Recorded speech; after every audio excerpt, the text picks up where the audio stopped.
অর্থনীতির কঠিন পরিস্থিতি মোকাবেলায় রাজস্ব আহরণ বাড়ানোর উপর জোর দিয়েছে সরকার। এমনটি জানিয়েছেন অর্থ ও পরিকল্পনা মন্ত্রী আমির খসরু মাহমুদ চৌধুরী। শুক্রবার বিকেলে চট্টগ্রামের পতেঙ্গা মেরিন ড্রাইভ এলাকায় প্রস্তাবিত হাসপাতাল নির্মাণের স্থান পরিদর্শনে এসে এসব কথা বলেন তিনি। মন্ত্রী আরও বলেন, অর্থনীতিকে শক্ত ভিত্তির ওপর দাঁড় করাতে হলে রাজস্ব সংগ্রহ বাড়ানো এবং বিনিয়োগ বান্ধব পরিবেশ নিশ্চিত করা জরুরি। বর্তমান বৈশ্বিক অর্থনৈতিক চ্যালেঞ্জের প্রেক্ষাপটে বাড়াতে হবে দেশের অভ্যন্তরীণ সক্ষমতা। স্বাস্থ্য খাতেও বিনিয়োগ বাড়ানোর কথা জানান মন্ত্রী।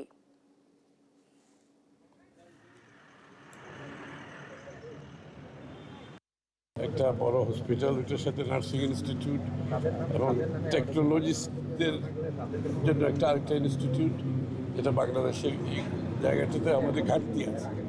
তো এটা এই অঞ্চলের মানুষের একটা দাবিও ছিল। আমরা জায়গা দেখছি, একটা বড় জায়গা লাগছে। এই জায়গা দেখার মধ্যে এটা একটি জায়গা, আরও দু একটি জায়গা আমরা দেখতেছি যেখানে সুবিধা হয়, কারণ জায়গা আবার দখল পেতে হয়। আবার আপনারা জানেন এখানে অনেক ঝামেলা থাকে। তো যত তাড়াতাড়ি আমরা চাচ্ছি হসপিটালটা করার জন্য।